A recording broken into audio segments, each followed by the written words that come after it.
Hello everyone, my name is Rosin, and welcome back to Newtype Netplay, the series where I talk over match footage I recorded for Mobile Suit Gundam Extreme vs. Maxi Boost ON. The footage you're seeing in this episode is still from the closed beta test, I want to say. That was back in April? Yeah, I had to check the videos, I had to check my footage's metadata, but yeah, it was all the way back in April. Jeez. I know this isn't a hot take or anything right now, but god, quarantine is really fucking with my sense of time. Playing as the Crossbone X1 Custom, which has this really cool grappling hook that you can use to electrocute enemies. You can also use it to, like, pull them back towards you and take a swing at them or take a shot or follow up however you want. Very, very cool suit. I figured since I like the Crossbone X2 Custom so much that I'd probably like the Crossbone X1 Custom a fair bit, too. It's a 2,500 cost suit. The X2 Custom is only 2,000 cost, but it's fun. But I think I like the X2 Custom more, and in fact, I haven't really revisited the suit since the beta test back in April. And now that I understand the game a bit better, maybe I should probably give this suit another chance again at some point, because it's pretty fun. But I really didn't know what I was doing all the way back now. Like, that was a terrible follow-up. I should have just gone for the electrocution, probably would have killed. And also, just me not paying attention to the enemy's iframes just yet. I still think I didn't really get down what the different targeting reticles really meant, so I wasn't aware that, you know, Dynamaze was going to be that invincible on Wake Up and could use that opportunity to, you know, kind of pull a reversal on me. So, took an unnecessary death there, frankly, but we still got 3 MS defeated. And got the great notification, so we know we did good. We know we did good. But yeah, I figured that this would actually be, the second video would be a great opportunity for me to explain the game a bit more. And why don't we actually talk a little bit about targeting? You're probably going to see a pretty good example of what I'm about to talk about coming up. So actually, yeah, right there, that perfect example of what I want to discuss. So you may notice that when we get closer to the enemy, the targeting reticle goes from this kind of open green lock onto a tight red circle. And basically, the red circle means that you are in close range combat mode. Your shots will start to have a little bit of tracking or a little bit of lead on them. So if the enemy is moving left to right, the shot will actually automatically aim a bit ahead of them for you to give you a higher chance of attacking. And basically, your melee properties also have the same thing going on, where whenever you try to do a melee attack when you're in close range, which I probably should have done here. I don't know what the fuck I was trying to do. Death Scythe going into the weird cloak mode just really fucked me up, I guess. But yeah, you can see that when you have the red reticle, the shots are just kind of homing in on the enemy, and also the melee attacks you do will rush in towards them, just like with what happened with Bale there. Bale is a very aggressive melee suit in this game, and very scary to fight against, and probably very fun to play. I should definitely try out playing Bale for one of these videos at some point. No, but as I was saying, yeah, when you're trying to fire at green range, it's not always the most effective thing because there is no lead on the shots, so you just kind of fire in their general direction, and if they just walk slightly to the left or right or boost away or whatever, chances are you're not going to hit them unless, you know, they dash, like, directly backwards or something, then you could still maybe hit them. If the enemy is focused on your opponent or is kind of staying stationary, it's not too bad to take a target shot, but the opportunities for doing so successfully are often few and far between. But yeah, other than that, another thing I should probably cover that I talked a little bit about the first episode is the different types of EX burst, which you can actually see that the Freedom I'm fighting, it says right next to the name of the mobile suit, they're using the shooting burst. I've been using the extend burst for a lot of these matches because it is the burst often recommended to beginners. It's the most defensive burst option. To explain what EX burst is, it's one of basically 3 different super mode types, if you want to call it that, and there we go, we're all activating our burst right now, that you can choose from when you choose whatever suit you want to play. There's shooting burst, fighting burst, and extend burst. Now, the EX burst gauge will fill up. It's in the bottom and slightly to the left. It's to the left of the boost gauge. When you deal damage or when you take damage, the burst gauge will fill. And then when it gets to the halfway point, you can activate it, and it starts to glow a bit. The match will probably end before we're able to do it again. But Each burst gives different buff properties, and also it recovers your ammo, and it also recovers your boost to varying degrees. I know fighting burst recovers a lot of boost, and I believe shooting burst doesn't recover that much at all. Or maybe it's extend that doesn't recover that much. I can't remember. There's a lot to keep track of. It also changes some of your move properties in terms of what you can and can't cancel into, or what combos and stuff like that. There's a lot of really nitty-gritty details that change when you activate burst, but the reason extend burst is considered the most defensive is because every burst has this property where you can use it as like a traditional fighting game burst, or think of it, if you're not familiar with fighting games, think of it as kind of a get-out-of-jail-free card where if you're at full burst gauge and you're getting comboed, you can activate your burst and you'll actually pop out of the combo. It's a great way to escape from, taking really heavy hits or avoiding death or whatever when you really need to. But what makes the extend burst different is that you can actually burst out of combos at half of your gauge fill, unlike fighting and shooting burst where you need to wait for the whole thing to fill up before you can actually use it as an escape tool. So, yeah, shooting burst, like what I'm using here for the Nightingale, greatly improves the damage, and I believe even maybe the ammo refill time, but don't quote me on that, of your ranged attacks, whereas fighting burst, like I said before, gives you a huge boost recovery, and also dramatically improves your melee attacks power. So, each suit has like a kind of a preferred burst type for it usually. Though also I know it can kind of depend on what position you're playing on your team.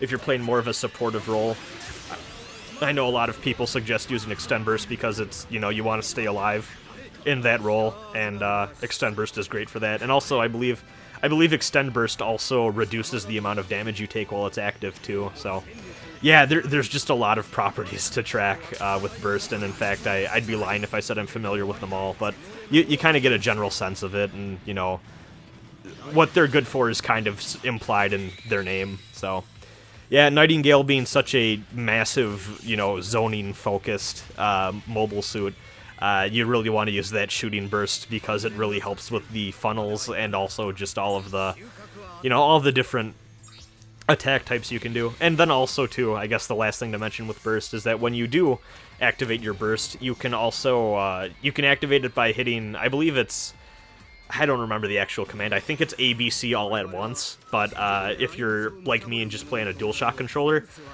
you just click in the right stick. I believe it's the right stick, maybe it's the left stick. I can't remember.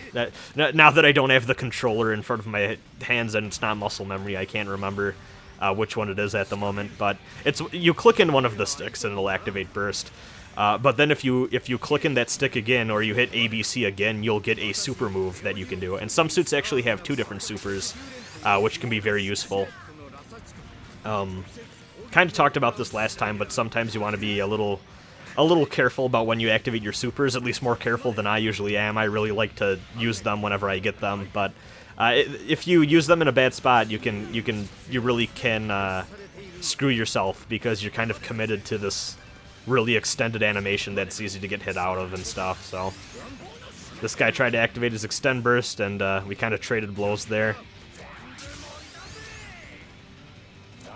Just kind of awkwardly floating in the corner here, waiting for him to try to come to me, and yeah, I was figuring I could just play defensive enough as is, and see, there we go. That was a perfect example of super usage. They're rushing in on me, and I just counterattacked with it, and big beam to the face. Beautiful stuff. But yeah, I was kind of in an awkward situation there where I wanted to get away, and there we go. First perfect. Actually, I believe this is the first perfect I got playing Maxi Boost ON, but that's why I included that match.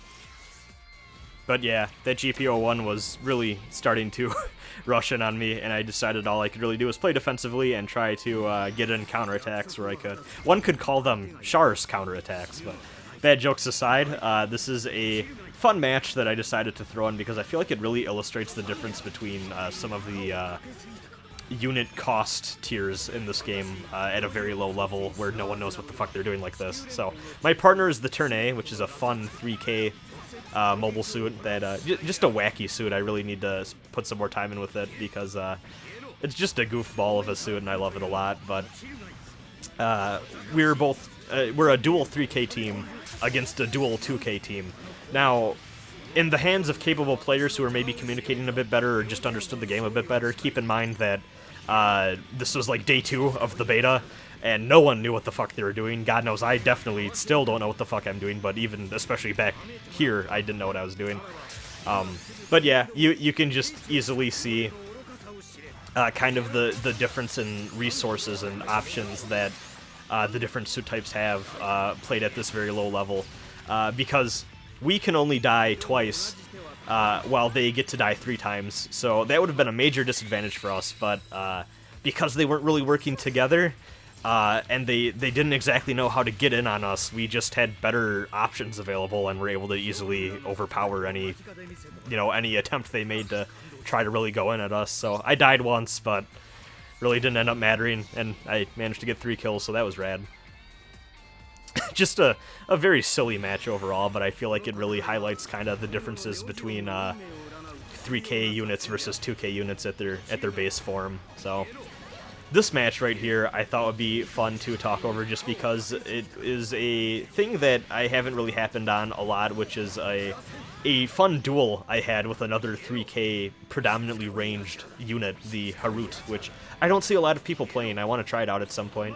I also really want a model kit of this thing, but I know that the Harut kits that exist apparently aren't that great quality, so here's hoping it gets a 2.0 one day, just saying, but I'm not going to get my hopes up.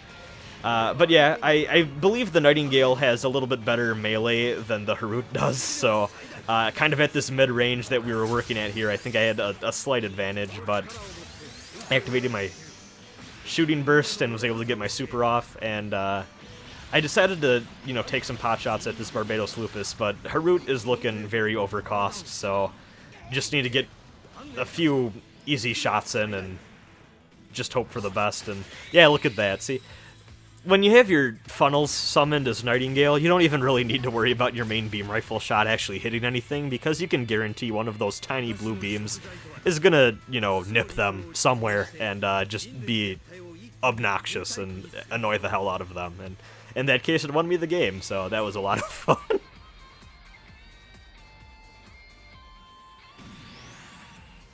Moving back over to my boy Zabine in the X2 Custom. Man, I really don't like the look of this stage. I think this map layout is actually... I like this map layout a lot. I think it's nice and simple, but man, I really wish that it was just a little bit sunnier in this little port map that I'm forgetting the actual name of. I actually don't even remember which Gundam series this is supposed to be from. Is this the... I can't remember if this is supposed to be the port from one of the early episodes of Wing, or if this is something from Seed that I'm just not remembering, or what the deal is. I'm sure I'll look it up as soon as this video is done, and I'll remember that, whatever the fuck this is supposed to be, and I'll feel like an idiot, but whatever.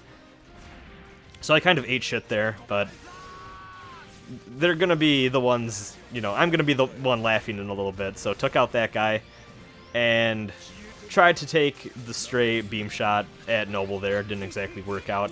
Out of ammo. Activate my shooting burst so I can get the refill. Get this super. Take out, or do a good amount of damage to the GNX3. Moving around, and that extra ammo refill was really just what I needed to clean up the rest of the round there. So, just really good burst usage in that match that I'm really happy about, and frankly, I think that was kind of the moment that really hammered home to me, like, oh, people aren't making shit up when they're saying you should really pay attention about when you burst. You don't always want to save it for just breaking out of combos. Sometimes it can be the thing that gives you that extra little push you need to actually clean up the rest of the match and get that win. Fighting against a Death Scythe Hell and the dual plus AS. Taking some fun pot shots, and always fun to flip around a little bit. That dagger it just comes out fast, and it's really good at just getting stray hits on enemies, which is always fun. One mistake I made there, so especially with suits that maybe have an attack that takes a little bit to start up, like the huge beam cannon that the X2 Custom has, you really want to avoid using it when you're out of ammo. I know that sounds obvious, but it can be really easy to lose track of that and forget. And what will happen is you'll have the startup animation play, and then the game will tell you, hey, buddy, you're empty. You don't have ammo for that right now, and you're kind of a sitting duck. There have been God knows how many times I've been hit out of my out of ammo animation in this game, especially with this suit in particular. It was a very lucky positioning I had there to dodge that beam coming in, but what can I say? Yeah, this guy's super low on health. Able to get the dagger throw and the shot, though I think maybe my partner took him out there, I can't exactly tell. Sometimes it's going to be harder to tell longer range like this, and of course Death Scythe's going to be overcost. Gonna allow the Death Scythe to come to me, just because, or I guess not, just I found an opening. See, it was landing, so I went for the melee attack, but yeah, you could see I was being a little cautious and trying to bait it to come to me, because in terms of melee, X2 Custom often loses, so you gotta be a little careful when you're playing at close range like that.